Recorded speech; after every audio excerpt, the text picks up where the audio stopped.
지금 여러분들은 수원 특례시 참여본부가 진행하고 있는 성과 공유 포럼, 시민 포럼을 지금 함께하고 계십니다. 특례시 참여본부 상임대표를 맡은 정찬입니다.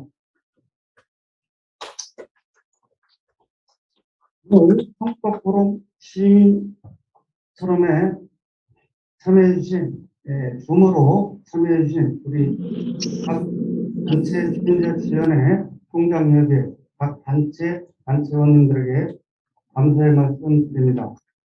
오늘 코로나가 4단계로 확산되는 것이 여러분들과 대면으로 하면 더 좋은 안이 나올 건데 4차 확산 발전 이후로 사실 우리가 날짜를 월요일만 잡았을 때 오늘 토론회를 못합니다. 토론회를 하게 되어서 정말 다행이고요. 오늘 행사를 준비한다고 고생하신 우리 유문동 본부장님께서 많은 고생을 하셨습니다. 우리 본부장님, 우리 특례시를 위해서 또 44개동 주민자치원회 통장협의회 돌면서 홍보를 많이 하셨습니다. 우리 유문동 본부장님 고생했다 박수 한번 주시기 바랍니다.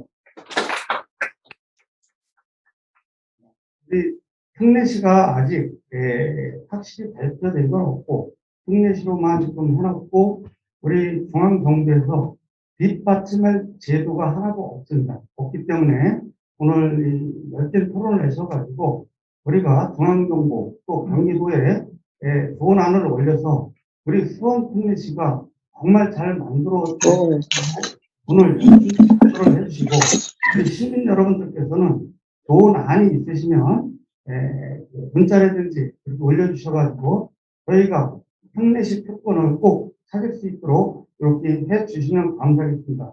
아무튼 우리 유문중 소장님 비롯한 앞에 패널 여러분들 어떤 토론하셔가지고 정말 4개 특례시에서 제일 가는 수원 특례시를 만들어주시면 감사하겠습니다. 고맙습니다. 염태영 수원시장님이 참석을 좀 하시려고 했다가 도저히 일정이 안 돼서 영상으로다가 인사말을 좀 보내주셨어요. 그래서 다 같이 염태영 수원시장님 영상을 좀 잠깐 보도록 하겠습니다. 안녕하세요. 반갑습니다. 수원시장 염태영입니다. 제1차 수원특례시 시민발안 특례사무 성과공유 시민포럼 개최를 진심으로 축하드립니다. 지난해 12월 9일 지방자치법 전부 개정안이 통과돼서 수원특례시가 내년 1월이면 그 출범을 앞두고 있습니다. 수원특례시라는 이름에 걸맞는 실질을 갖춰야 하고 광역시급 대도시지만 기초자치단체로서 중소도시 대우를 받아왔던 이제까지의 불이익을 확실하게 해결토록 해야 하겠습니다. 그 길에 우리가 빠뜨린 것은 없는지 또 채워야 할 것은 없는지 우리 시민들의 의견과 생각이 더욱더 필요한 때입니다. 앞으로도 수원 특례시 완성을 위해 함께 해주시기를 부탁드리고요. 또 시민이 만드는 수원 특례시 참여본부의 유문정 본부장님과 또 박영철 정책지원단장님을 비롯한 그동안 많이 애써주신 모든 분들께 감사드립니다. 오늘 포럼에서 나온 우리 시민 여러분의 의견을 저는 더욱 귀담아 듣도록 하겠습니다. 다시 한번 시민 포럼 개최를 축하드리면서 시민이 함께 만들어가는 수원 특례시 완성을 위해 이 자리에 함께 해주신 모든 분들의 건승을 기원드립니다. 감사합니다. 오늘 성과공유 시민포럼 제1차 포럼의 좌장을 맡으신 우리 유문정 본부장님께 마이크를 넘기겠습니다. 네, 고맙습니다. 예, 오늘 수원 특례시 출범을 위해서 우리 시민들의 의견과 또 마음을 모으는 자리입니다. 수원 특례시는 어느 한 사람이 또 공직에 있는 분들이나 또 시의원, 또 도의원, 또 국회의원 여러분들이 만들어 나가지만 가장 중요한 힘은 우리 시민들에서 나오지 않나 생각을 합니다. 그런 측면에서 지난 4월 16일 날 참여본부를 결성을 했고요. 또 많은 분들이 함께 수원 특례시를 잘 만들기 위해서 노력해 주고 계십니다. 오늘 여러 분야별로 그동안 시민사회에서 활동했던 우리 여러 활동가분들, 전문가분들이 나와 계십니다. 오늘 토론을 통해서 나온 이야기들이 이후에 수원 특례시를 만들어 나가는데 큰 밑거름이 될 수 있도록 우리 참여본부 모든 대표님과 또 임원 여러분들과 함께 노력을 하겠습니다. 오늘 그 시민 포럼은 지난 4월 16일 출범한 참여본부의 활동 내용들을 간략히 안내해 드리고요. 그리고는 주로는 현재 우리 수원 특례시의 어떠한 내용들이 우리 시민들의 삶을 바꿀 수 있도록 우리 수원시와 4개 시 협의회에서 진행되고 있는지 대략적인 말씀을 듣고요.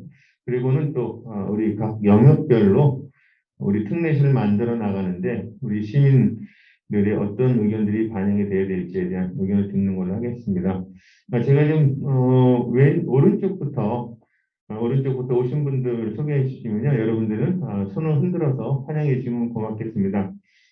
우리 문화 분야에 문화공간 3터 이성호 터장님 나오셨습니다. 네, 고맙습니다.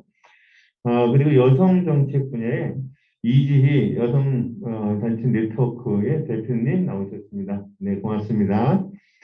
어쩌면 특례시가 되는 과정에서 우리 시민들의 삶과 굉장히 많이 밀접하게 토론이 되고 또 진전이 돼야 될 것 같은데요. 복지 분야에서 우만종합사회복지관 황재경 관장님 나오셨습니다. 예, 고맙습니다. 제 왼쪽에는요, 우리 참여본부의 정책 발굴을 총괄하고 있는 우리 수원 KYC 박영철 대표님 나오셨습니다. 고맙습니다. 그리고 이제 환경 분야에 우리 경기 햇빛발전소인가요? 제가 저 단어를 계속 까먹습니다. 경기 에너지 협동조합 이상명 이사장님 나오셨습니다. 고맙습니다. 신영초등학교 우리 현직에서 아이들을 가르치고 있는 그러면서 수원 특례시를 같이 고민하고 있는 우리 김봉수 선생님 나오셨습니다. 네, 고맙습니다. 바로 시작하겠습니다. 우리 박영철 정책지원 단장님께서 그동안에 우리 특례 참여본부의 활동이나 그다음에 이후 특례서 발굴 과정들을 어떻게 진행하실지 계획들을 한번 들어보는 시간을 갖도록 하겠습니다. 박 대표님 부탁드립니다. 네, 방금 소개받은 박영철입니다. 지금 자료 준비하는 동안에 잠깐 저희가 이제 특례시 출범, 수원 특례시 참여본부 출범 이후에 실제 이제 한 2달 정도 지났는데요. 그 기간 동안에 이제 여러 많은 분들이 의견도 주시기도 하고, 실제 저희가 이제 각 분과별로 몇 차례 이제 모임을 가지면서 저희가 생각하는 이제 수원 특례시의 삶과 또 그동안 이제 그 시에서 준비했던 내용들을 같이 이제 공유하는 시간을 좀 가졌습니다. 오늘 뭐 발전한 내용 사실은 뭐 다 예상하시겠지만 만들어진 내용이라기보다는 저희가 이제 가진 고민들을 위해서 나누는 첫 자리다 이렇게 생각을 하고요. 제가 오늘 준비한 내용은 이제 각 분야별로 오늘 토론을 해주실 분들이 가진 분야의 내용을 좀 생략을 하고 나머지 부분을 좀 정리했다고 보시면 아마 맞을 것 같습니다. 그래서 이제 그 내용 자체가 제 어떤 제안이기도 하고 또 그동안에 수원시에서 이 특례상호 발굴을 위해서 고민했던 어떤 그런 연구 용역의 성과들을 같이 한번 또 리뷰해보는 시간이다. 이렇게 생각해 주는 게 맞는 것 같습니다. 그래서 저희가 지금 쭉 이렇게 말씀드릴 내용 자체는 그런 연장선상에서 이제 같이 오늘 이제 온라인 또 오프라인 참여하신 분들이 같이 고민해 주십사라고 일단 부탁을 드리는 그런 내용이다라고 생각하는 게 맞는 것 같습니다. 그럼 잠깐 이제 그 드린 내용에 기초해서 제가 지금부터 이제 쭉 말씀을 드릴 텐데요. 시간이 그렇게 많지가 않아서 준비된 내용을 충분히 아마 설명드리지 못할 것 같고 그냥 개략적으로 일단 설명드리고 나면 각 분야별로 또 나머지 토론 부분들은 분야별 토론 준비해 주신 선생님들이 내용을 메꿔줄 거라고 생각합니다. 일단 그래도 초기 세팅이 필요하니까 제가 한번 요거 설명드리고 다음 제가 한번 해볼게요. 특례시 추진 배경부터 일단 간단하게 우리 또 참여하신 분들이 다 아시겠지만 기본적인 내용들은 기존에 뭐 연구했던 성과들 이런 것들 좀 간략하게 리뷰하는 시간을 갖도록 하겠습니다. 특례시를 추진했던 배경 크게 보면 두 가지인데요. 국가의 균형 발전이라는 큰 축의 그 목표와 그리고 이제 지금 100만 이상 대도시들이 계속 성장을 하고 또 이렇게 만들어지고 있는데 개별 100만 대도시들이 가지는 도시 경쟁력 강화를 위해서 지금의 어쨌든 그런 구조로는 좀 많이 한계가 있다라는 데서 이제 논의가 사실 좀 오래 논의가 되어 왔고요. 그 성과들이 지난 작년도 12월 달에 지방자치법 국회에서 연결이 되면서 특례시라는 어쨌든 명칭 자체가 이제 가시화되고 제도화됐다 이렇게 보시면 될 것 같습니다.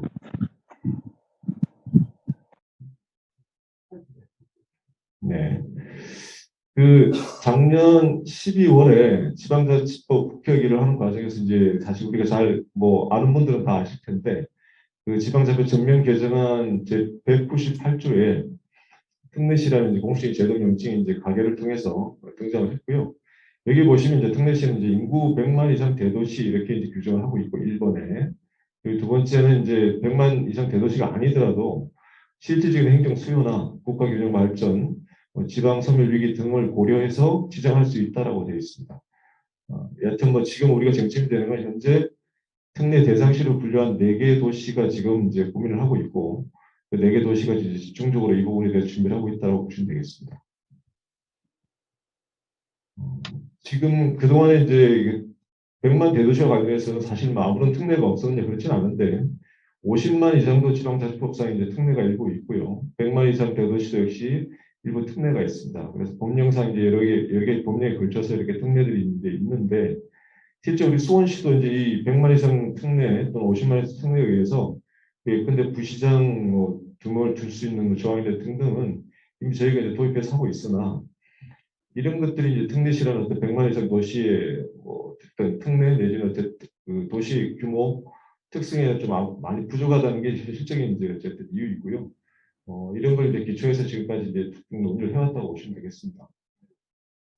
그동안에 특례가 없었던 건 아니다. 이제 지금부터 이제 그 특례가 실질적인 도시 성장에 도움이 되는 쪽으로 좀 더 제도화시킬 필요가 있다는 문제의식에 출발했다고 보시면 되고요. 보시는 것처럼 광역 지방사무나 기초 지방사무 굉장히 많습니다. 그죠? 근데 이 광역 지방사무나 이제 기초 지방사무는 이제 실제로 뭐 개수로 따지면 사실 저희가 들여다보기에는 상당히 많은 내용들이라 일반 또 개인 연구자들이 아닌 이상 또 깊이 있게 이 분야에 계속 공부한 분이 아닌 이상 사실 이걸 다 분류해서 나름의 어쨌든 뭐 특성들 뽑아내고 하기가 쉽지는 않은데 여하튼 우리가 지금 주목하는 것은 국가 사무 중에서 광역단체 위탁된 사무나 또 아니면 현재 광역자치단체로 얘기하는 경기도가 직접 처리하고 있는 사무 등등에 대해서 이 중에 이제 사실은 우리가 판단할 때 100만 이상 대도시에는 걸맞지 않는 좀 광역 단위에서만 일단 그렇게 처리하고 있는 사무들을 좀 과감하게 예약을 해서 특례시라는 어떤 그 도시 규모에 맞게 이를 처리할 수 있도록 하자는 게 기본 방향이죠.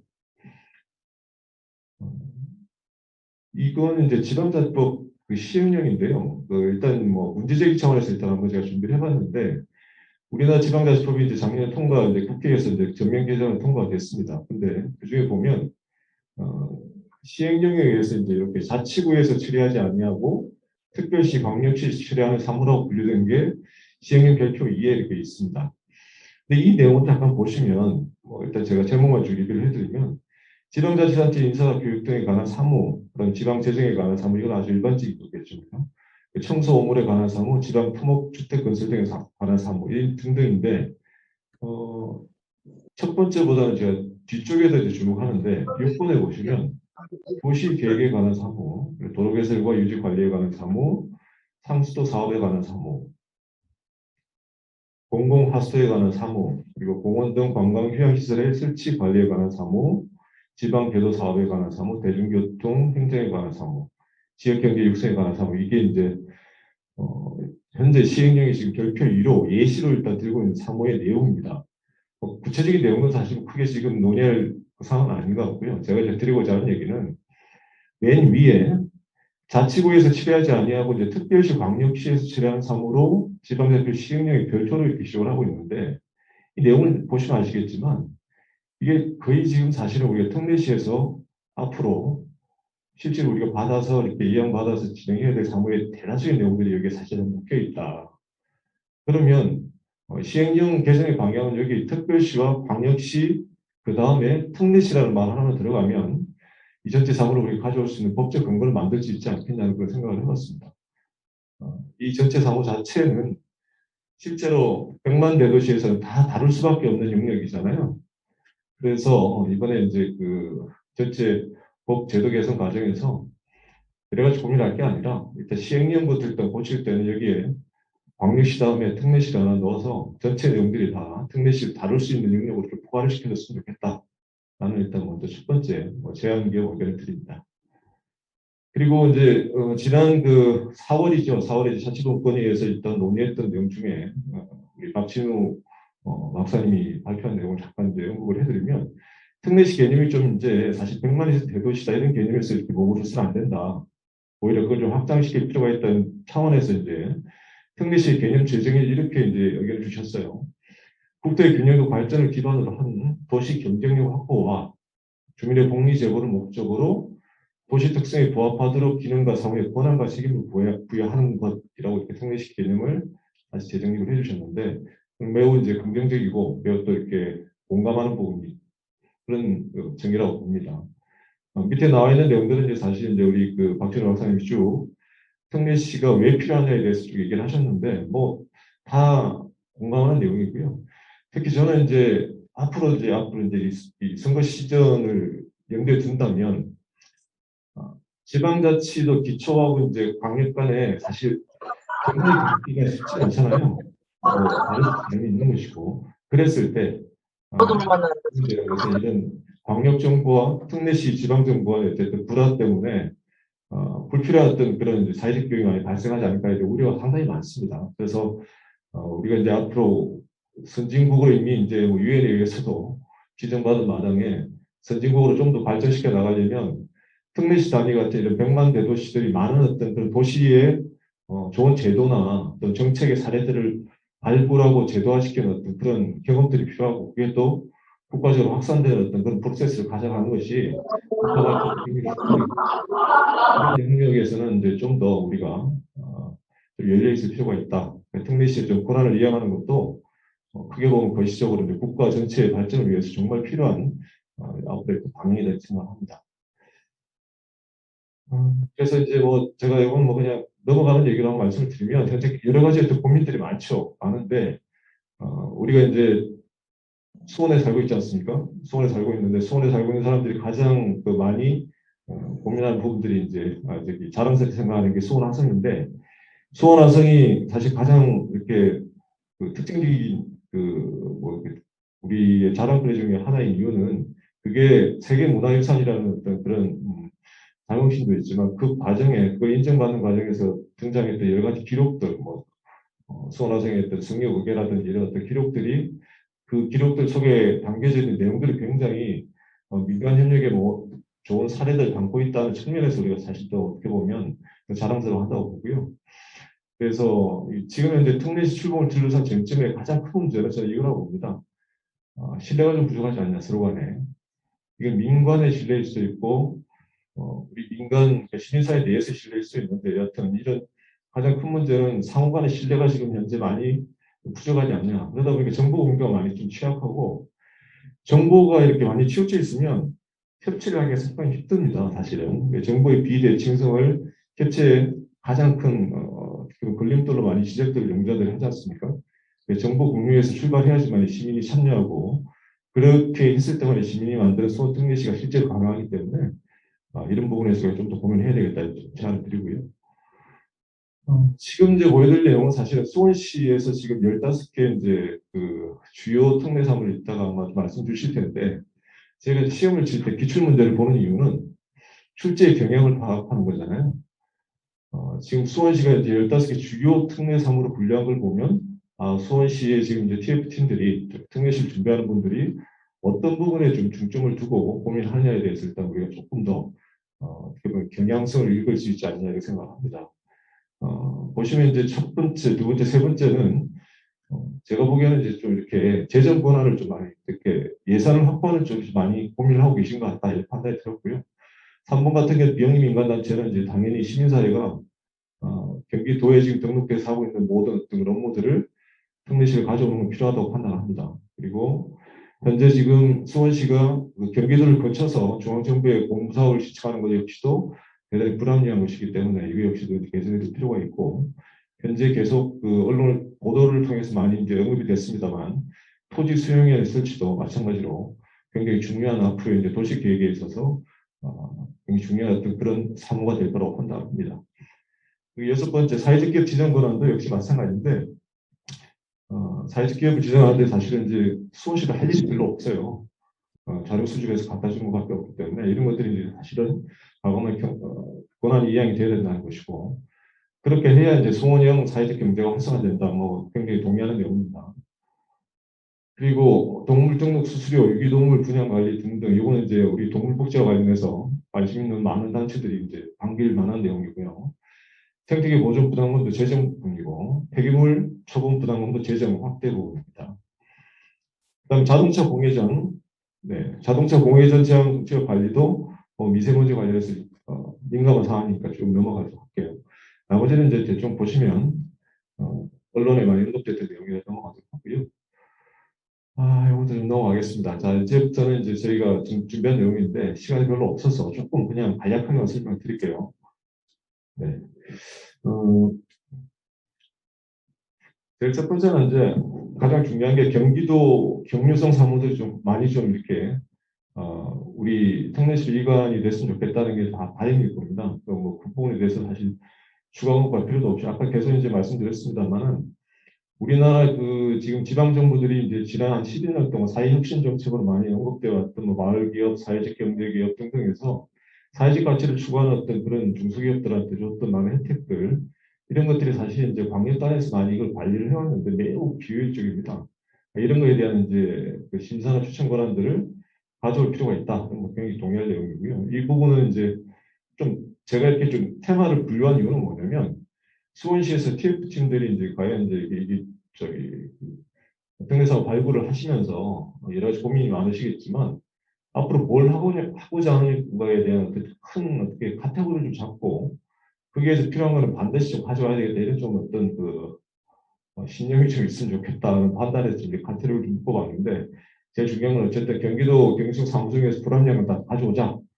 큰 틀에서 보면 되겠고요.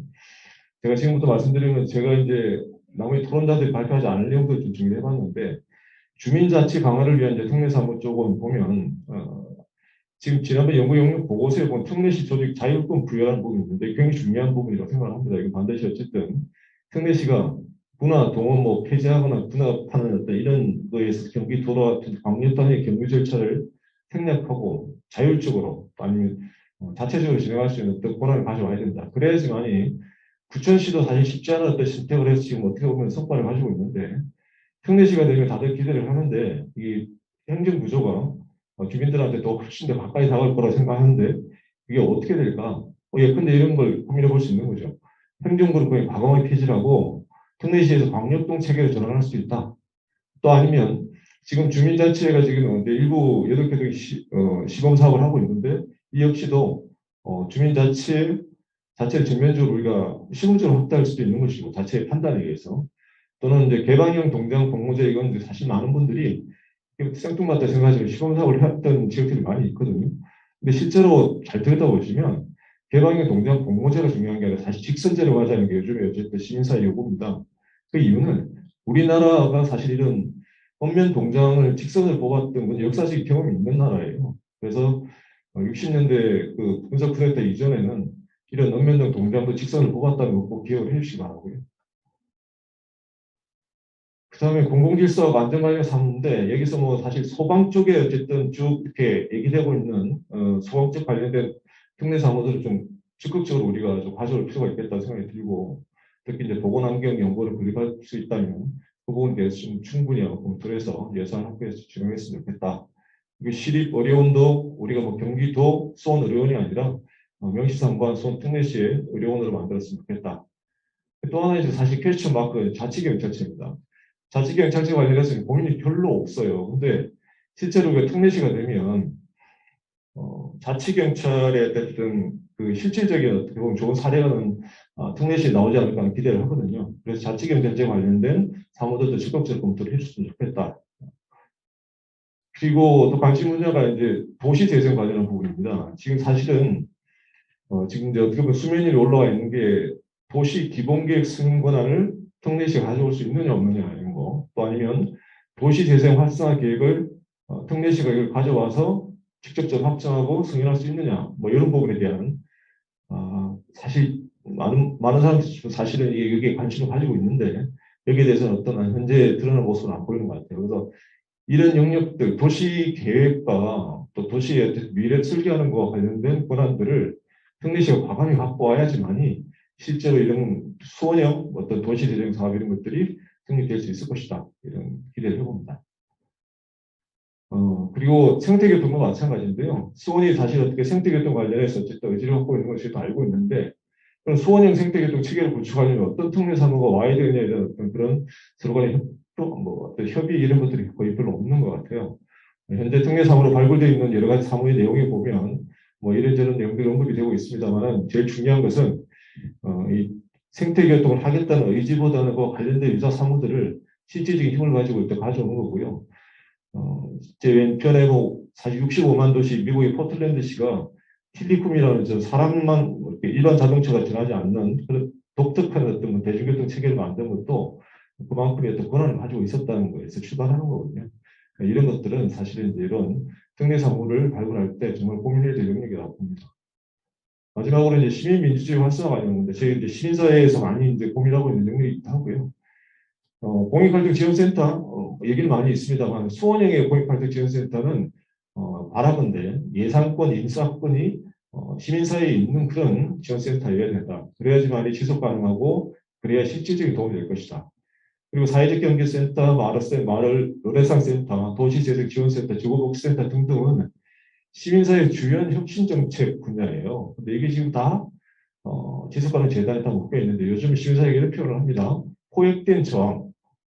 시민사회가 반응해서 이게 포획된 거 아니냐는 우려들을 많이 갖고 있어요. 그래서 이런 센터들의 예산권, 인사권을 과감히 독립시켜야지만이 좀 더 창의적인 그런 사회혁신 정책들이 확대해 나갈 것이다 이렇게 판단하고요. 끝으로 이제 주민참여 예산제 관련해서 말씀드리고 하려고 하는데 수원도 주민참여 예산제 아주 이제 모범적인 시범도시이긴 합니다만 이게 어떻게 수원에 와서 너무 이게 형식화됐다는 평가를 많이 받고 있습니다. 그래서 앞으로 이런 주민참여 예산제도 실질적으로 좀 이렇게 포르토 알레그리라는 어떤 시에서는 인구 규모는 비슷해요. 155만 도시라고 얘기하는데 우리랑 비슷하지 않습니까? 100만 도시. 우리도 할 수 있을 것 같은데 좀 이런 제도를 좀 실제로 갖고 와서 남길 복지가 그런 얘기잖아요. 귤나무가 북적 가면 통제된다고 지금 우리가 지금 알게 모르게 이렇게 좋은 제도들 사회혁신 정책을 갖고 와서 탱자로 만드는 건 아니냐 이런 우려를 좀 하고 있습니다. 그래서 앞으로 이런 부분에 대한 적극적인 노력이 좀 필요하겠다 그런 말을 드리도록 하겠습니다. 자, 우리는 좋은 협동과 연대 전통을 가지고 있는 민족이기 때문에 이게 아는 분이 있을지 모르겠습니다. 이게 이제 정약용이 쓰게 했던 배다리입니다. 배다리. 이 배다리는 사실 그때 정조가 능연치 할 때 지나갈 비용이 너무 이제 배 타고 다니기 힘드니까 정약용한테 지시를 해서 만든 배다리인데 그때 당시 모든 과학기술이 다 집약된 그런 아주 창의적인 작품이죠. 우리도 좋은 협동과 연대의 전통을 가지고 있는 민족인 만큼 우리 수원시도 잘할 수 있을 거라고 믿고 그런 서로를 믿으면서 같이 한번 의견을 나눴으면 좋겠습니다. 이상입니다. 안녕하세요. 반갑습니다. 수원시 특례시 추진단의 사무분석팀장 김설아입니다. 먼저 수원특례시 1차 발안 특례사무 성과 공유 시민포럼 개최를 축하드리고요. 이런 뜻깊은 자리에 제가 함께할 수 있어서 영광이라고 생각합니다. 일단 저희 특례시 추진단이 그동안 추진해온 4개시 특례사무 공동 발굴 추진 경과를 간략하게 보고드리겠습니다. 지난해 12월 지방자치법 전면 개정안 통과에 따른 특례시 명칭 부여 후에 우리 시를 비롯한 고양시, 용인시, 창원시 이렇게 4개시는 특례시에 대해 실질적인 행정권한 확보를 위한 특례사무 발굴을 계획하고 시민의 일상생활과 밀접한 사회복지, 지역경제, 도시계획 등 다양한 분야의 사무를 발굴하고자 했으며 담당 부서에서 발굴된 사무를 대상으로 행정 효율성, 재정 충분성, 주민 편의성, 지역 개발 역량 등을 대도시 특례 기준을 고려하고 분석한 결과를 반영해서 421건의 특례 사무를 발굴했습니다. 아울러 발굴된 사무들이 특례 사무로 조속히 반영될 수 있도록 지난 5월에는 금년 내에 국회 제출을 계획하고 있는 지방자치법 시행령 개정 반영할 수 있는 부분에 특례시가 직접 처리할 수 있는 사무 관련 조항 신설 법제화를 행정안전부에 건의했고요. 2차 지방일괄위원법 제정에 기능 중심의 포괄적인 특례시 권한이양 사무를 반영해달라는 건의를 자치분권위원회에 제출했습니다. 특례사무 이양을 받는 것이 지금 광역에 있는 광역 권한을 달라고 하는 부분이다 보니 반영하는 것이 쉽지 않은 게 현실입니다. 우리를 비롯해서 4개 특례시가 전국 특례시 시장협의회를 구성도 했고 특례시에 부합하는 권한 확보를 위해서 국무총리, 자치분권위원장, 국회 행안위위원장 등 면담을 통해서 특례사무에 대한 부분의 필요성을 설득하고 적극적인 협조를 지금 당부하고 있는 부분이기도 하고요. 어제 특례시 시장협의회에서 합동으로 개최한 부분이긴 한데요. 특례시 시장 국회의원 간담회에서는 450만 특례시 시민의 실질적인 특례 부여를 촉구하는 그런 대회를 개최하기도 하고 연구회도 같이 간담회도 같이 지금 추진하고 있어요. 그러니까 여러 부분에서 다양하게 특례시 권한 확보를 위해서 활동을 전개하고 있다는 부분을 다시 한번 말씀드리고 싶고요. 오늘 이 자리는 제시해 주시는 소중한 의견들이 앞으로 지금 1차적으로 저희가 행안부나 공권위 쪽에 건의된 부분 외에도 지금 주시는 내용들을 지속적으로 특례사무로 발굴해야 되는 부분이라고 저희도 생각하고 있거든요. 성공적인 수원 특례시 완성에 필요한 많은 정보 그리고 의견을 주시기 바랍니다. 감사합니다. 네, 안녕하세요. 저는 오만종합사업기관의 단장으로 있습니다. 홍재경이라고 합니다. 우리 유문종 과장님께서 말씀하셨듯이 오늘은 어떻게 보면 저희 복지계는 사전에 모임을 하지도 못했어요. 한 번을 지난주에 한 번 했는데 제가 대표성이 있다고 보기는 좀 어려울 것 같습니다. 다만 저희가 그때 모여서 1차 모임을 했던 그 그룹이 지속가능 발전 협의회에서 우리가 7번 목표 사람과 관련된 우리 수원 시민의 그 지속 가능한 발전을 위한 어떤 7번 목표의 구성원들이 1차 우리 전문위원과 우리 저장님하고 같이 본부장님하고 같이 만나서 이야기를 해서 처음에 문제의식을 튼 상황이라고 보시면 될 것 같습니다. 그리고 아마 여기 이렇게 참여하신 우리 통장님들도 많이 계시고 주민자치위원님들도 계시고 주민들이 많이 계신 걸로 알고 있는데 이제 복지가 생각보다 상당히 복잡하고 이것을 이제 실제로 풀어가는 과정 자체는 굉장히 계획적이고 인구의 어떤 변화의 추계와 맞물려서 진행이 돼야 되는 굉장히 계획적인 사업과 맞물리면서 또한 또 자발적인 시민의 연대로 인해서 시민들의 어떤 그 도움들이 필요한 굉장히 이제 포괄적이면서 복잡한 수준의 일들이 복지이기 때문에 그것을 특례시라는 어떤 새로운 환경에서 어떻게 잘 담아낼 것인가가 굉장히 중요한 과제라고 봅니다. 그런데 이제 기존에 그 복지 사무와 관련해서 주로 이야기되었던, 비판되었던 것들 중심으로 얘기를 좀 드려보면 복지라는 게 특수해서 그 동주민센터를 통해서 어떤 정책이 시민에게 이렇게 전달이 되는데 결과적으로는 이 정책이 중앙으로부터 내려오는 일, 그다음 광역으로부터 전달되는 일, 그리고 이제 시 자체적으로 개발한 일들이 복합적으로 동주민센터나 저희 같은 이제 사회복지관이나 노인복지관 이런 이용시설을 중심으로 정책이 전달이 되는 그런 전달 체계를 가지고 있다는 거죠. 그런데 그 전달이 되는 과정에서 재정 분담과 약간 자율성이라는 어떤 이슈들이 있었습니다. 그러니까 중앙 정부로부터 내려오는 어떤 사무를 그 기층에 있는 기초단체의 이제 사회복지 공무원들이나 사회복지 일선의 인력들이 다 담당을 하는데 거의 이제 중앙과 그 광역과 시의 매칭으로 진행이 되다 보니까 예산 자체가 기초단체의 자율적인 복지 행정을 추진하는 우리 예산 상황은 이게 한 2년 전에 얘기를 해서 10% 미만입니다. 거의 중앙으로부터 내려오는 복지 사무들을 기초단체가 수행하면서 예산을 매칭하고 있어서 전체 예산에 비교해 보면 40%가 넘는 복지 예산을 쓰고 있어서 시민들의 입장에서는 복지 예산이 굉장히 과다하다라고 보여지지만 사실은 이 재정 분담 구조를 바꾸는 것이 가장 큰 의미가 있다고 저희는 중요하게 생각하고 있어요. 그래서 저희 복지 사회보장 협의체나 이제 복지 재정 분권과 관련해서 이제 논의가 되는 부분 중 핵심이 예를 들어 기초연금 같은 노인들에 대한 소득 보장을 하는 기초연금 같은 것들을 국가에서 전적으로 책임져 주면 지금 매칭하고 있는 기초 예산의 그 비율들이 여유 자금으로 주민의 삶의 질을 직접적으로 개선할 수 있는 비용으로 쓸 수 있지 않느냐. 이런 어떤 재정 분담에 대한 강력한 요구들이 필요한 상황이라는 걸 제가 말씀드리고 싶습니다. 그리고 지금 복지사무 같은 경우, 근데 예를 들면, 특례, 저희 주민들하고 이렇게, 얘기를 하면서 이 체감도가 어떻게 달라질까, 이렇게 생각을 좀 해보면, 여기 11번에 사회복지급여 대도시 기준 적용 및 기능 확대를 이제 광역의 그 사무를 우리가 만약에 가져온다 그러면 어떻게 달라지는 거냐면, 예를 들어 우리가 보건복지부 국민기초수급자 통계는 전국의 통계는 수급자 비율이 전체 인구의 3.2%입니다. 그런데 우리 수원시는 지속협의 7번 모니터링 이제 목표 지표를 보면 1.8%입니다.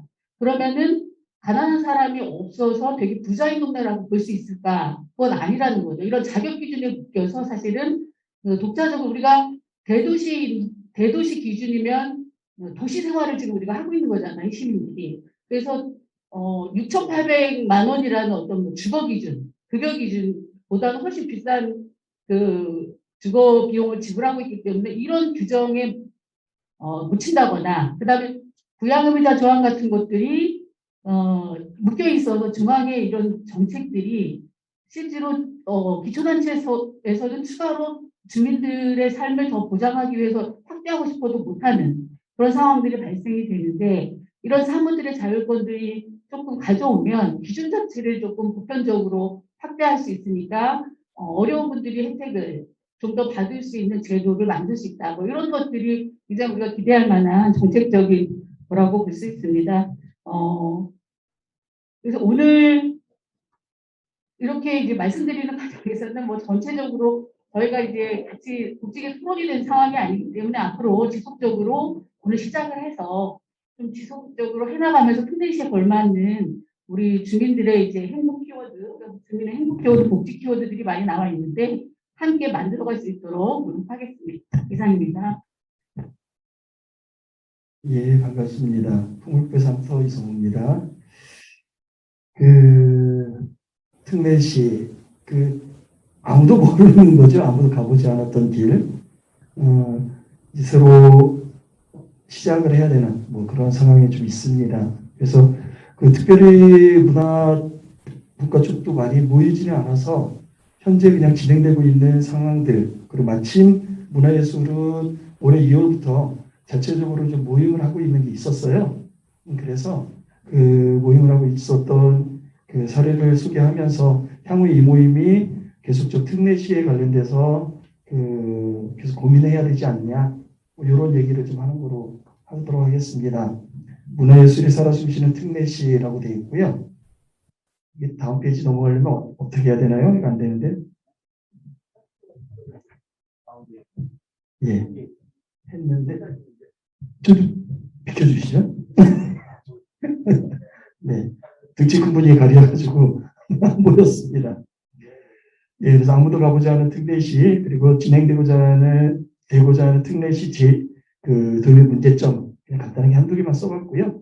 문화적 관점에서 준비해야 될 특례시 연구 사례, 그리고 살아숨쉬는 문화에서 살아숨쉬는 특례시를 준비하며 이런 순서로 좀 얘기를 하도록 하겠습니다. 아무도 가보지 않았던 특례시 요구는 제일 처음에 우리 발제자님께서 다 얘기를 해주셨던 내용이에요. 그래서 이렇게 해서 특례시가 되고 있다. 이런 내용이고요. 현재 수원 시민들의 이해 요구와 무관하게 정치권에서 논의되고 있다. 그러나 지금 우리 이 모임이 있는 거죠. 이 모임이 있듯이 시민들이 하나둘 되고 있어서 향후에 문화예술에 관련된 수원은 어차피 인문학 도시를 표방하고 있잖아요. 그런 수원시에 맞는 내용들은 문화예술계와 그리고 수원 시민들의 수기를 통해서 이후에 좀 해결해 나가지 않냐, 이렇습니다. 마침 2월 달에 문화예술인들이 모여서 수원시 지속가능 발전을 위한 문화예술 조례 재개정 시민모임을 진행한 적이 있어요. 네, 그 모임을 처음에 만들면서 배경으로 수원화성은 130만 원을 바라보는 향후 지속 가능 발전을 위한 성장 동력과 개발에 대한 대비가 필수됐다. 그리고 그 첨단 산업과 환경 생태를 기본으로 해서 그 문화시민 양성, 생활문화예술도시 육성, 그것은 우리가 이제 수원특례시 준비하는 첫걸음이고 지속 가능한 성장의 원동력이 된다. 그런 배경으로 시작을 했고요. 그러면서 수원시 문화예술 관련된 조례를 쫙 뒤져봤더니 약 22개 정도가 있더라고요.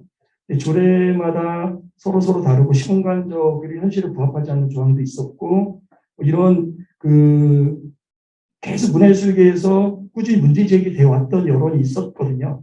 그런 여론들 속에서 시민과 생활문화예술인들 사이에서 꾸준히 제기됐던 여러 조례들을 한번 보자.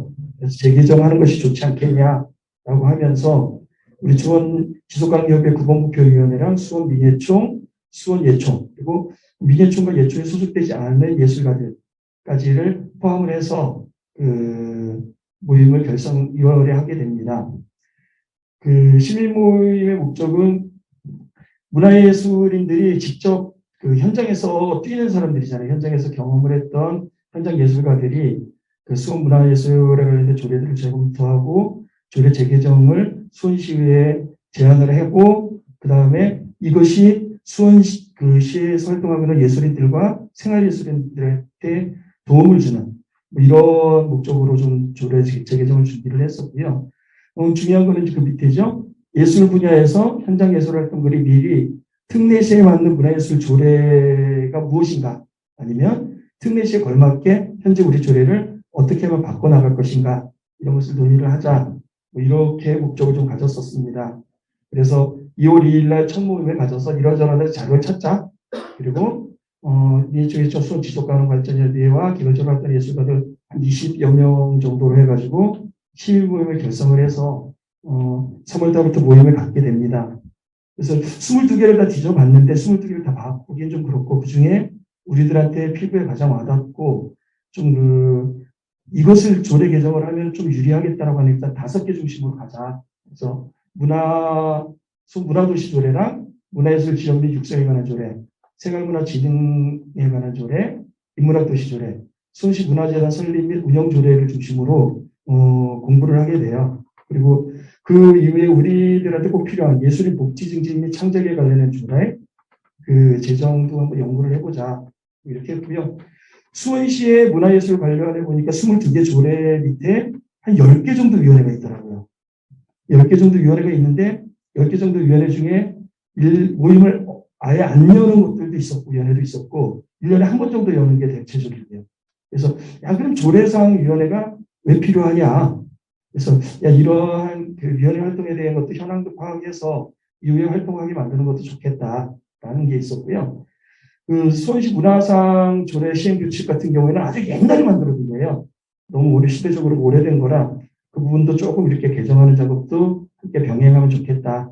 그렇게 하면서 4차 모임에서 여러 가지 이제 조례 개정안을 합의를 하고, 5차 모임에서 합의한 조례를 가지고 수원시의회 문화체육교육위원장과 그다음에 문화체육위원회 위원님을 만나서 이러이러하게 우리가 연구한 게 이렇다라고 해서 적극적으로 우리가 제안한 개정안을 받아주기로 했고, 연구를 한 다음에 이제 바로 이제 피드백이 오기로 돼 있는, 시민들이 자발적으로 연구한 결과가 의회를 통해서 논의되고 개정하겠는 것들까지 이르게 됩니다.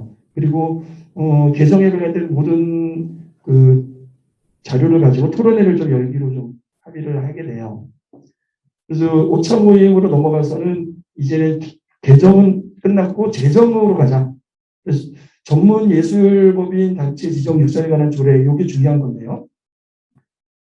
이거는 보면은 이제 특별시, 광역시 또는 특별자치도로 위임돼 있어요. 문화장관이나. 그럼 여기에다가 전문에 특례시도 포함만 하면, 그러니까 여기 나온 거죠. 문화체육부 장관, 특별시, 광역시, 특별자치도 플러스 특례시로만 이 한 글자만 넣으면은 전문 예술 법인 단체 지정을 수원시가 할 수 있는, 우리 단체 같은 경우에도 재활동하는 풍물배선터도 경기도에 있는 전문 예술 단체로 등록이 돼 있어요. 그렇기 때문에 이제 경기도에서 여러 가지 혜택을 주는 게 경기도에 여러 사업을 신청할 수 있는 권한을 주고, 뭐 그다음에 그 전문 예술 법인 단체로서 인정을 하는 이리저리 뭐 이런 건데, 수원에서 전문 예술 단체 뭐 이러면 이제 현재 민예총, 예총 그룹 없거든요. 그 외에. 그런데 수많은 활동하는 소모임 단체들이 많아서 그들에게도 전문 예술 법인 및 단체라는 지위를 줘서 활동을 제대로 할 수 있게 보장하는 것. 이거 상당히 중요한 부분인데, 이게 이제 특례시에 관련된, 저희들이 그때는 잘 몰랐는데 이게 지금 우리가 지금 연구해야 될 사무다라는 생각이 듭니다. 그다음에 문화예술 복지 증진에 관한 조례나 문화예술 공간 활성화에 관한 조례 제정안을 또 만들게 되고요. 이것도 시의회에 전달을 해서 지금 연구를 하고 있는 상태입니다. 그다음에 이제 어쨌든 문화예술이 경제랑도 관련이 좀 있어야 된다라고 해서 문화산업의 육성 지원에 관한 조례, 어쨌든 아직은 좀 고민을 좀 덜 했는데 향후에 이것도 좀 계속 고민을 하자라고 했고요. 6월 22일 날 현재 이 결과 가지고 토론회를 좀 한 차례 진행한 바가 있습니다. 그 시민 모임은 이후에 이제 어떤 특징이 있냐, 시민 모임의 성과를 말씀보면, 그리고 향후에 어떤 일을 해야 되냐라고 보면 현장 예술가들 스스로 현장 예술들의 목소리를 담아냈다라는 게 중요하고요. 그 다음에 조례 계획 재개정에 그치지 않고 향후 민선 8기 내년 지자체 선거에 관련돼서 각 후보의 문화예술 정책을 만들어낸 제안 모임으로 발전할 생각이고, 특례시에 걸맞는 문화예술 조례에 대한 준비도 좀 하기로 하였고요. 이 관련된 자료집들을 가능하면 전국에 뿌려서 이런 식으로 그 현장 예술가들이 자발적으로 하는 이러한 연구를 전국에 좀 이렇게 퍼뜨리자라는 이러한 성과와 향후 발전 계획을 가지고 있습니다. 그래서 문화예술의 살아선전의 특례시를 준비하며 마지막으로인데요. 어쨌든 이렇게 자발적으로 2월부터 활동을 해왔던 이 시민 모임을 활용해서 여기에 좀 더 많은 예술인들, 그리고 관심 있는 우리 특례시를 고민하고 계신 시민들로 확대를 해서 수원 시민들 스스로 만든 문화예술 분야의 특례 시민 연구 모임을 좀 확대를 해보면 어떨까라는 생각을 가지고 있고요. 아까 좀 길게 말씀드렸던 전문예술단체 그 지정 육성에 관한 조례처럼 특례시가 경기도나 중앙정부에서 권한 이양을 요구받을 사항들, 이제 지금부터다 이제 학습하자, 공부하자, 만들어내자, 뭐 이런 겁니다. 그래서 그 문화예술에 살아서 숨쉬는 특례시, 그다음 문화예술을 하기 좋은 특례시 수원, 시민의 일상생활 속에서 문화예술을 향유할 수 있는 특례시, 그런 수원을 만드는데 필요한 조례 및 제도 연구 이런 것들을 하는 모임을 향후에 계속 좀 가지면서 우리 시민 여러분들과 함께 해나가겠다. 이것으로 마치겠습니다. 네, 안녕하십니까. 사단법인 모아제 이사장을 맡고 있고요. 수원 영동에 있는 신영초등학교 4학년 일반 담임을 맡고 있는 김봉입니다. 지금 집에서 줌으로 접속해서 회의를 참관하시는 게 아주 힘드실 겁니다. 오늘 오전에 제가 5시간 줌으로 아이들 원격 수업을 진행하고 왔거든요. 애들이 이제 익숙해져가지고 잘 지냅니다. 그래도 40분 단위로 혹은 80분 단위로 반드시 몸 스트레칭을 합니다. 지금 계신 분들 제가 하기 전에 몸 한번 기시죠. 기시기 한번 쭉 펴주시고, 그래서 오늘 제가 아이들하고 한테 기내 체조를 했거든요. 비행기 안에서 하는 체조 있잖아요. 왜 그걸 했냐면 내가 비행기를 타고 있다라고 생각해보자. 뉴욕에서 지금 막 인천공항을 들어오는데 그때 그 설레임으로 몸을 한번 풀어보자라고 했거든요. 어른들은 잘 안 속지만 애들은 잘 속습니다. 같이 비행기를 타고 있는 느낌으로 나가게 진행했습니다. 오늘 여기 계신 분들께도 저는 특례시 했을 때 제일 먼저 떠오른 게 뭐였냐면 설레임이었습니다. 그리고 새로움입니다. 일상의 새로운 변화가 필요하다. 제가 93년에 이 수원에 와서 29년째 이제 살고 있는데요. 그냥 익숙해져 버린 거죠. 그런데 이 특례시 이야기를 들으면서 새롭게 고민해보는 계기가 됐습니다. 그래서 오늘 세 가지를 좀 말씀드리고자 합니다. 첫 번째는 지방자치와 교육자치 취지에 따라서 우리가 수원이 특례시가 되면 교육청도 특례시 교육청이 돼야 한다. 왜냐하면 이 둘은 세트이기 때문에. 원래는 지방자치가 되면 95년 이후로 지방자치가 됐을 때 교육자치 또한 지방자치 속에 포함되는 걸로 되어 있었지만 우리나라의 특성상 특히 대입이라는 큰 문제가 있다 보니까 교육부가 따로 관장해서 교육자치를 별도로 두고 있는 상황입니다. 경기도가 있고 경기도 교육청이 있듯이 특례시가 있으면 특례시 교육청도 출입되어야 한다. 그 권한과 범위가 어디까지인지는 모르겠지만 모색을 해야 한다는 생각이 듭니다. 그래서 수원시에서 특례시 추진단에서 교육청 관계자도 반드시 같이 좀 넣었으면 좋겠다. 그런 생각을 했습니다. 혹시 가능하시겠습니까? 고개를 끄덕끄덕 하시면서 가능하실 것처럼 보였습니다. 될 거라고 봅니다. 두 번째는 이제 특례시가 됐을 때 사회적 기업 및 비영리 민간단체 설립에 관한 그 사무를 특례시가 안게 되면 수원시가 수원형 마을 학교, 마을 교육 공동체를 보다 내실 있게 운영할 수 있을 것 같은 기대가 됩니다. 그래서 반드시 사무 의향을 받고 그에 따라서 수원에 맞는 마을 학교로 진행하면서 동시에 초등학교 4학년 사회과 교과서예요. 4학년 1학기를 가르칠 때 그 마을 참여의 가장 모범적인 도시로 교과서에 수원이 소개되어 있습니다. 그걸 배울 때 아이들이 굉장히 뿌듯해합니다. 자랑스러워하고요.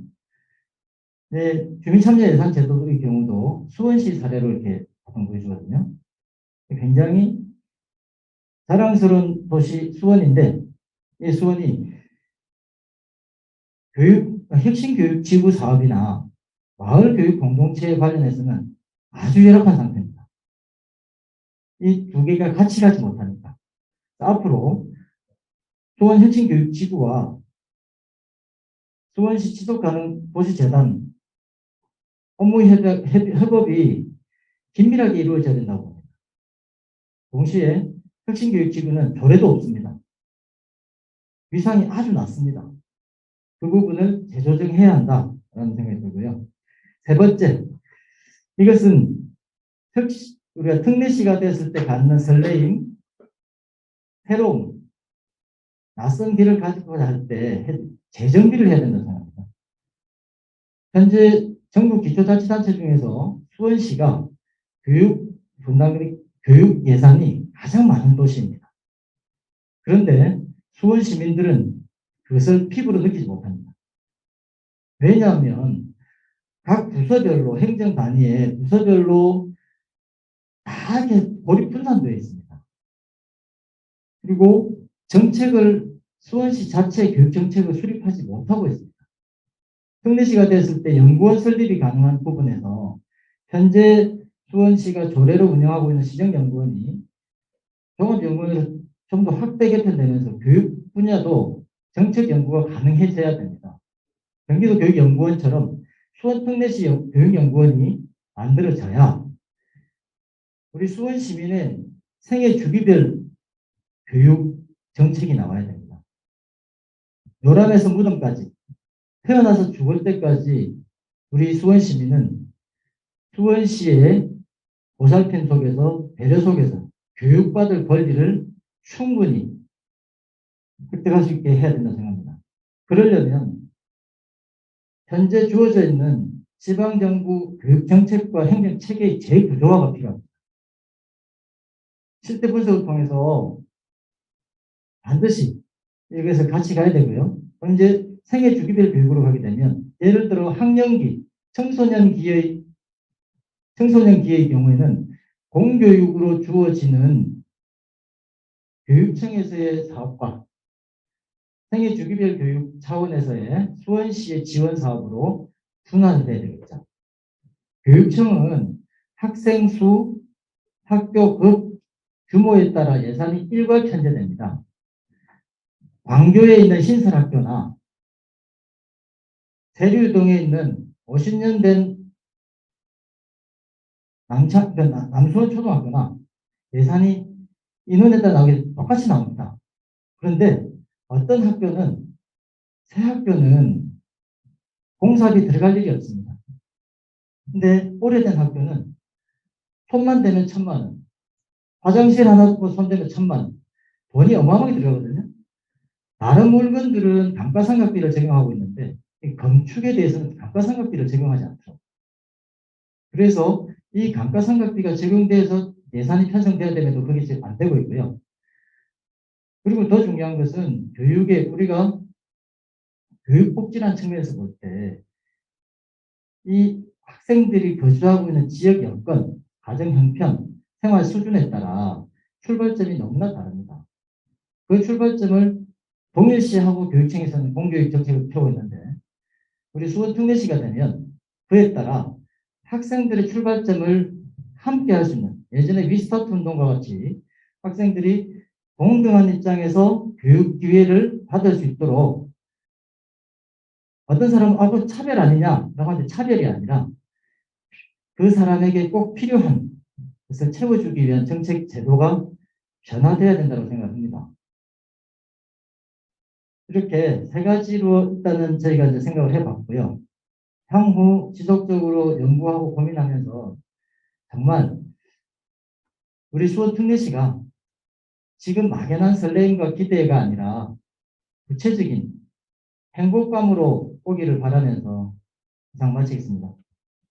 네, 경기 에너지 협동조합의 이상명 이사장입니다. 지금 장마 기간이죠. 그런데 예년과 다른 장마 기간을 보내고 있는 듯합니다.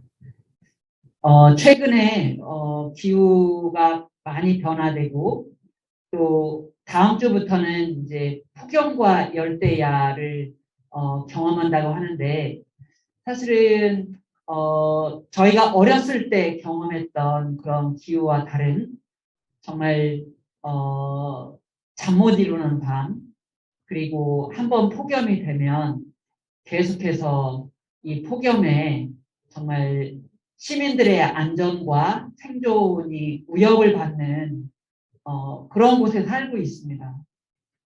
수원은 어느 지자체보다도 온도가 급상승하고 있는 도시이기도 합니다. 이러한 상황에 있으면서도 사실 이런 폭염과 관련된 또는 열대와 관련된 또는 기후위기와 관련된 어떤 대책을 정책을 묻게 되면 정부에서도 없는 또는 다른 데서도 하지 않는 것인데 왜 수원에서만 해야 되냐라는 그런 이야기를 듣곤 합니다. 특례시로 가는 수원시에서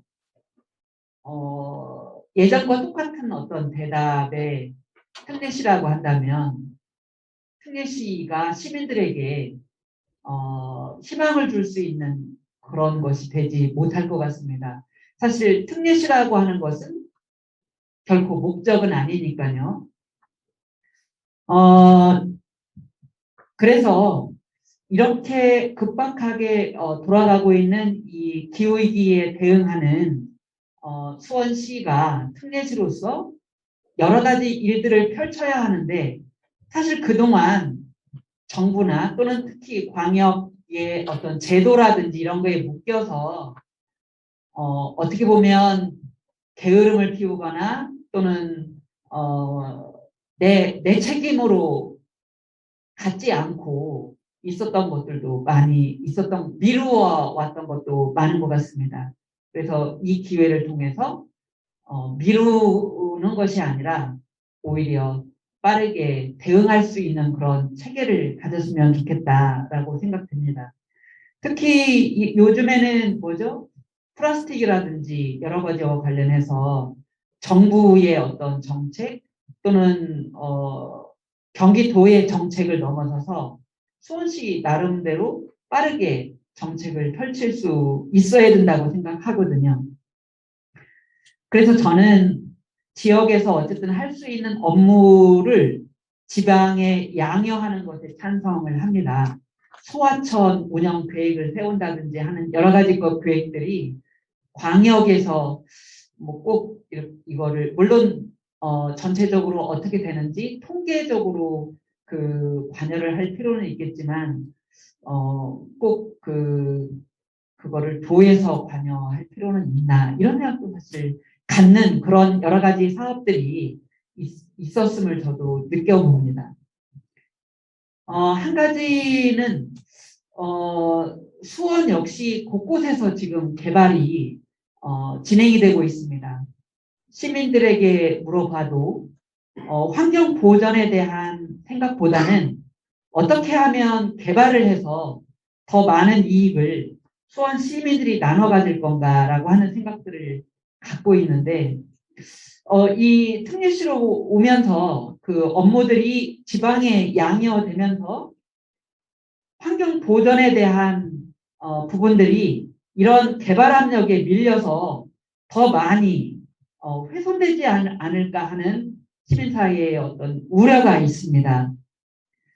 그 환경 생태계와 도시 공간이 한번 개발되고 나면 이후에 복원하는 데 많은 비용이 들고 또 사실 요즘에 곳곳에 필로티 그 빌라들이 들어차면서 그곳에 있던 나무들이 베어지고 그러면서 그늘을 만들었던 공간들이 지금 수원에서도 많이 사라지고 있는 것을 봅니다.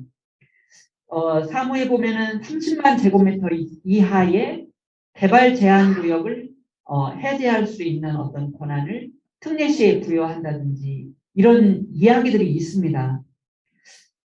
지금 수원시가 제공하고 있는 정보들을 많은 경우에 비공개하기도 하고 도시계획은 이 비밀 엄수를 해야 된다고 하면서 그 토론이라든지 수의 과정 없이 일부 전문가들에 의해서 결정되고 있기도 합니다. 그래서 저는 이 특례시와 관련해서 그 아까 박영철 참여본부 정책지원단장께서 이야기를 했듯이 다양한 통계를 만들어야 되겠죠. 그냥 어떤 공무원 또는 어떤 시장이 들어서서 자기 나름의 어떤 정책으로만 기준될 게 아니라 통계에 기반한 행정을 해야 될 거고 그래야만 정보가 공개될 수 있겠죠. 이 특례시라고 하는 게 예전에 그랬죠. 면적이 크면 또는 인구가 많으면 그래서 시청사 건물이 더 커지면 더 큰 거다. 피대기 경쟁을 한 옛날의 어떤 그런 과정을 보면서 부질없는 짓이다. 이런 생각들을 많이 하게 되는 것처럼 시민의 안전과 생명을 보호하고 미래 갈등과 불안을 선제적으로 대응할 수 있는 그것이 지자체 역할이고 그것을 강화하기 위한 것이 특례시로 가는 길이었다면 예산을 통해서 이런 문제를 대응하는 것도 있겠지만 공무원의 능력을 키우고 시민의 자치 능력을 키우는 것 역시 중요하다고 봅니다. 공무원의 능력을 키우고 시민의 자치 능력을 키우는 것에는 장기간의 투자가 필요하고 그런 문화를 형성할 수 있는 어떤 제도적인 안정도 필요할 것입니다. 이러한 측면들을 그 특례시 운영 과정에서 적극 반영을 해주시면 좋겠습니다. 권한은 가져왔는데 실제로 이행하지 않을 거라면 있으나 마나겠죠. 그래서 어떻게 이행할 것인지 하는 내용들이 권한을 가져와 오는 것과 함께 연동되어야 될 거라고 생각됩니다. 또 하나는 특례시로 가는 길에 여러 어려움들이 많이 존재하고 있는데 지자체만의 요구사항이 아니라 시민이 요구할 때 가능할 거고요. 시민이 요구한다는 것은 이 특례시가 시민에게 어떠한 행복감을 더 부여할 수 있는지에 대한 어떤 답변을 할 수 있을 때 시민들이 특례시로의 어떤 요구를 적극 해나갈 수 있다고 보여져서 이 과정이 특례시로 가는 과정에서 시민들이 요구할 수 있게끔 어떤 공감할 수 있게끔 그런 그 특례시 참여본부 활동이 되기를 희망합니다. 네, 고맙습니다. 네, 안녕하세요. 저는 수원여성의전화에서 활동하고 있는 이지희라고 합니다. 제가 활동하고 있는 여성의 전화는 성폭력, 가정폭력 피해자를 상담하고 지원하는 그런 활동을 하고 있는데요. 매년 수원여성의 전화 부설 통합상담소에는 가정폭력, 성폭력, 새롭게 만나는 피해 당사자가 200명에서 400명 정도가 됩니다. 그리고 매해 2,000건에서 4,000건의 상담이 이루어지고 있는데요.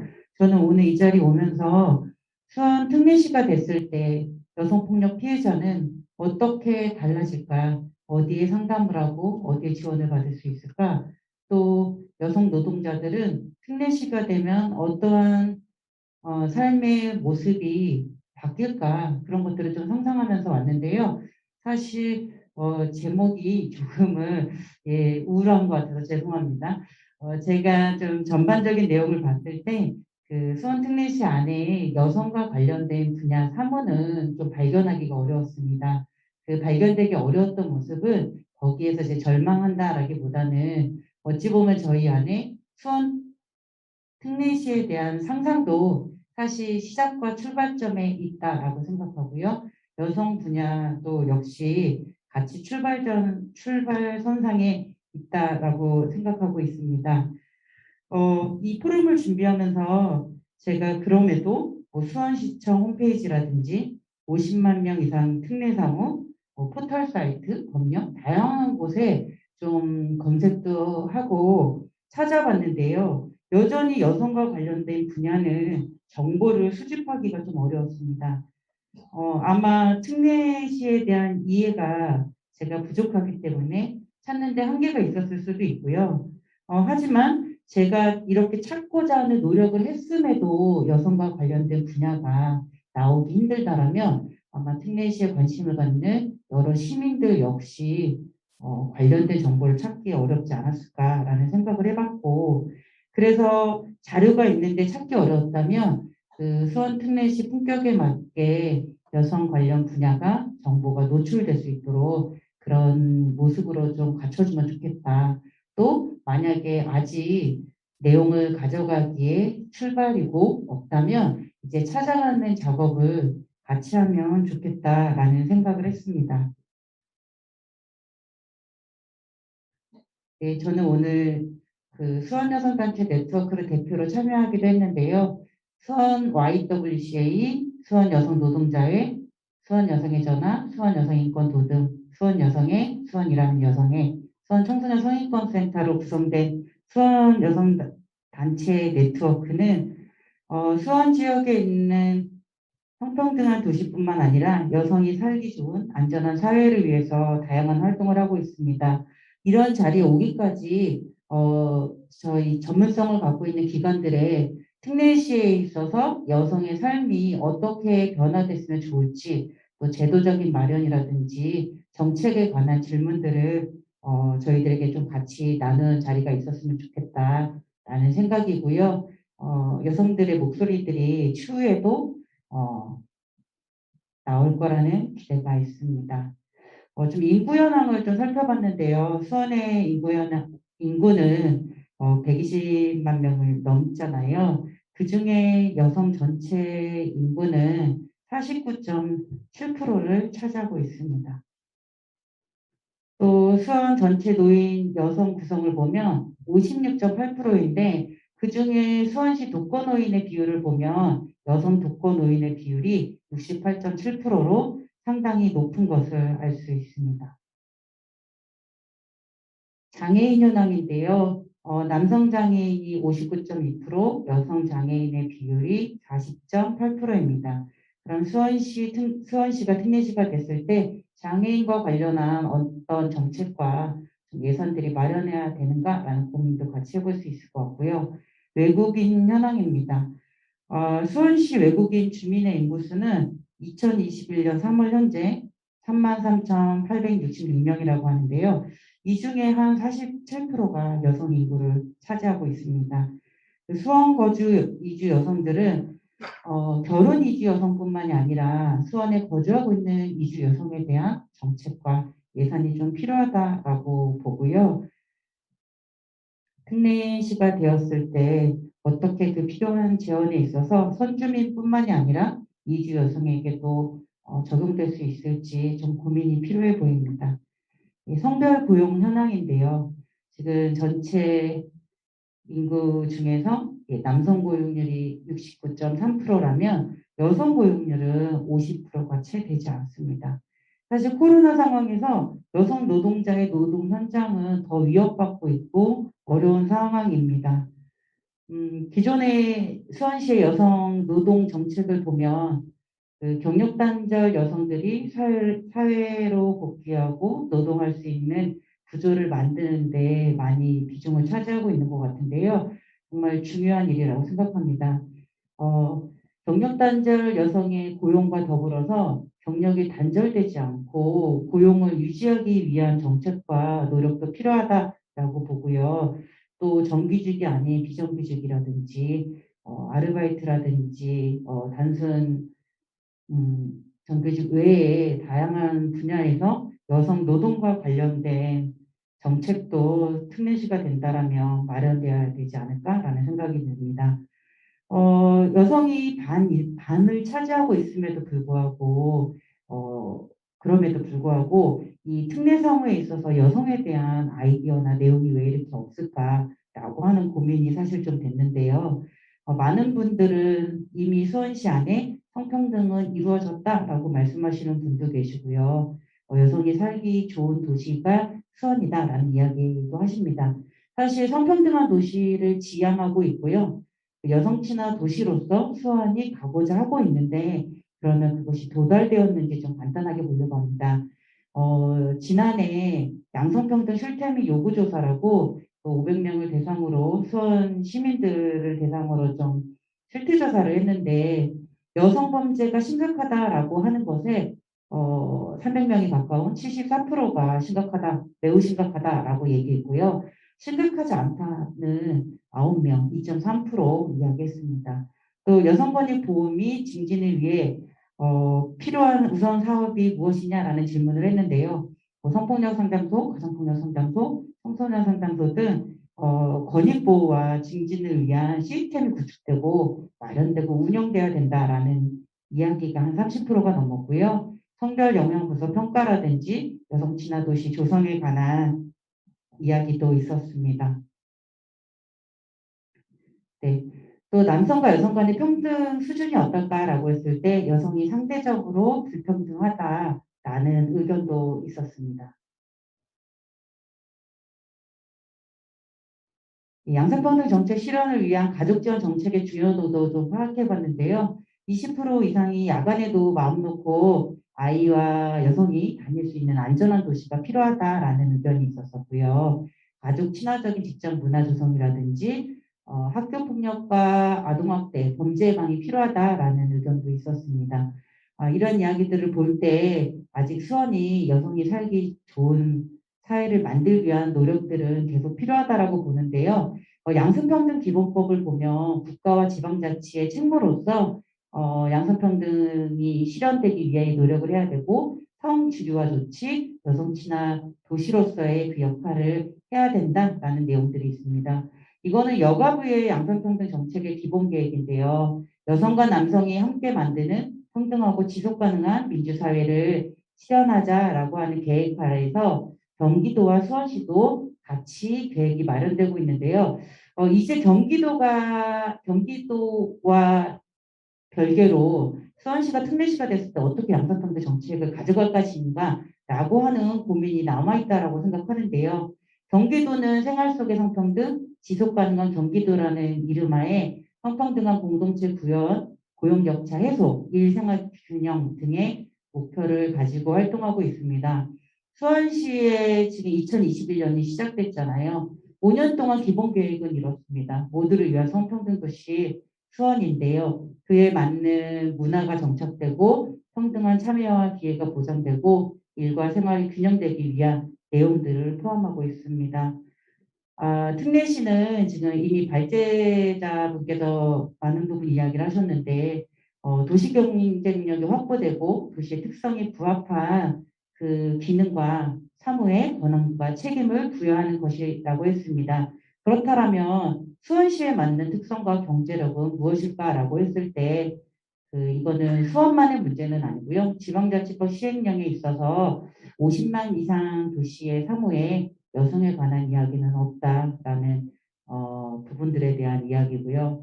수원 특례시 사무를 볼 때도 보육과정 여성 부분이 있지만 사실 아동에 관한 이야기들은 있지만 가족과 여성에 관한 특례 사무는 아직 그 발굴 중에 있는 것으로 예상이 됩니다. 수원시는 일상속의 성평등 문화 등 이렇게 역량 강화를 위한 활동을 계획하고 있는데 제가 좀 상담소에서 활동하면서 느꼈던 현실적인 고민들입니다. 일단 작년에 그 수원시의 세수가 삭감되면서 예산이 어떻게 사용될 것이냐를 가지고 시민사회도 토론회와 간담회를 했던 적이 있는데요. 예산이 바뀌더라도 최소한 취약계층, 사회복지, 인권의 영역에 있어서는 예산을 확보하자라는 제안이 있었었는데 그것이 실제 2021년도 수원시에서 어떻게 예산이 사용됐는지는 사실 좀 볼 필요가 있다라고 봅니다. 현재 예를 들어서 제가 활동하고 있는 수원 여성의 전화에서 성폭력 피해자 의료지원비, 가정폭력 피해자 의료지원비가 있는데요. 이것은 국도 시비로 매칭되어 있습니다. 그래서 국가가 50%, 도가 25%, 시가 25%인데요. 작년 올해 수원시의 예산이 세수가 줄어들었지만 어찌 보면 의료비에 있어서는 좀 유지가 되었다라면 여성폭력 치유회복 프로그램에 시가 100% 예산이었는데 안타깝게도 100% 삭감이 됐습니다. 70% 삭감? 50% 삭감? 이것도 적절한 거에 대한 고민이 있어야 되지만 사실 국도가 예산이 빠졌을 때 어떤 경우 이렇게 선택적으로 전액 삭감이 될지도 모른다라는 고민이 있기 때문에 예산에 따른 사업 운영의 장단점이 분명히 있다고 봅니다.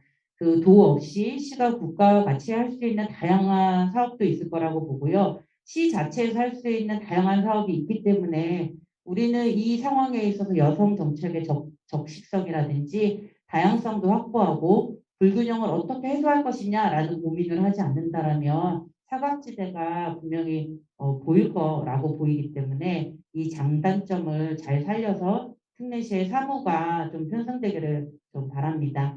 없다라는 상황에서 표류하고 있지만 오히려 그 없다는 2022년 1월 잇따로 정책화될 수 있다는 가능성이 있다고 보는데요.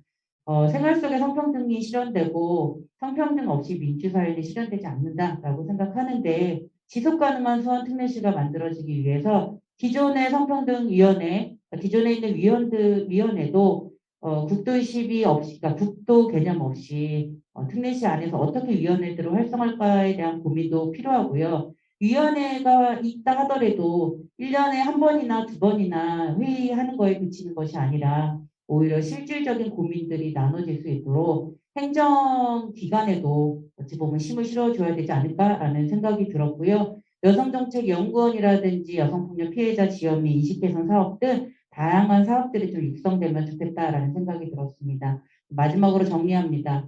고용임금, 돌봄, 빈곤 등 사회 거의 모든 문제의 원인에는 불평등과 성불평등이 있다라고 생각합니다. 현재 어느 당에서는 여가부를 폐지하고 통일부도 폐지해야 된다라는 기사를 제가 오늘 아침에 좀 읽었었는데요. 여가부는 성평등 관점에서 정책을 좀 종합하고 집행하는 역할을 하고 있다라고 생각하는데 각 부처가 사실 여가부뿐만 아니라 모든 부처가 젠더 문제를 고려하고 정책을 추진한다면 가장 이상적이지만 아마도 부처마다 정책 집행의 우선순위와 현안들이 있다라고 생각합니다. 저는 코로나 이후에 그 여성 정책과 관련된 여성 인권과 관련된 이슈들은 더 많은 예산과 정책이 확보되지 않는다라면 좀 신자유주의 경쟁체제 안에서 또 뒤로 물러날 수 있는 부분이 조금 우려스러운 부분이 있고요. 그래서 더 많은 권한과 예산이 있어야 된다. 그러면 수원 특례시 안에서도 여성정책과라든지 행정 안에서 그 일을 할 수 있는 권한과 예산, 정책들 마련될 필요가 있다라고 생각하고요. 결국 오늘의 자리도 시민 발언인 것처럼 수원 시민들의 목소리를 듣고 그 목소리가 반영되는 수원 특례시가 되기를 희망합니다. 예, 감사합니다. 네, 그 토론자로 이렇게 참여하신 분들의 말씀을 뭐 따로 정리하지는 않겠습니다. 일단 저희가 이제 발제된 내용 기초에서 앞으로도 이제 계속 이런 논의들이 진행이 되어야 되는 상황이고요. 그래서 정말 부탁드리고 싶은 것은 이제 오늘 이렇게 온라인방에 참여하실 시민 여러분들이나 또 우리 동장들 포럼에서 많은 분들이 이제는 좀 이제 더 적극적인 관심을 가지고 참여를 해야 되겠다는 그런 어떻게 보면 첫 출발이었으면 좋겠다. 이게 가장 큰 바람이고요. 특히 이제 이 관계자라고 얘기하는 이제 광역단체나 중앙정부, 특히 정부 관계자는 사실 앞으로는 도시가 가진 경쟁력이 이제 국가 경쟁력이라는 거에 대해서 이견이 없지 않습니까? 그래서 특례시가 만들어낼 많은 모범들이 국가가 또 우리나라가 이제 발전해 나가는데 큰 어떻게 보면 동력이 될 것이라는 그런 참 정말 대의에 입각해서 같이 한번 특례시의 그림을 같이 그려주면 좋겠다. 각자 가진 뭐 기득권을 조금씩 이렇게 양보하고 내려놓으면 특례시에서 정말 많은 좋은 모범들이 앞으로 만들어질 것을 기대하고 있고요. 우리 수원 같은 경우는 뭐 잘 아시겠지만 워낙 그 오래된 그 역사적인 전통을 갖고 있는 최고의 계획도시였지 않습니까? 200년 전에. 이 수원은 그런 역사적인 전통을 기반으로 해서 앞으로 아마 특례시에서도 우리나라 지방자치 발전이나 제도 발전에서 정말 중요한 제도 설계의 모범이 될 거라고 믿고 많은 우리 시민들의 참여와 도움을 부탁드리겠습니다. 또 시민이 만드는 수원 특례시 참여본부에서 처음 마련한 성과공유 시민 포럼이었습니다. 어려운 여건이지만 참여해주신 토론자 여러분, 또 수원시 관계자 여러분께 감사드리고요. 무엇보다도 오늘 이 행사를 진행하신 분들이 순수한 우리 자원봉사자 분들입니다. 줌 설치하고 영상 설치하고 음향 만들어내고 굉장히 고생을 해고 계신데요. 바로 이런 시민들의 자발적인 참여가 새로운 특례시를 만드는 희망이 되지 않을까 생각을 해봅니다.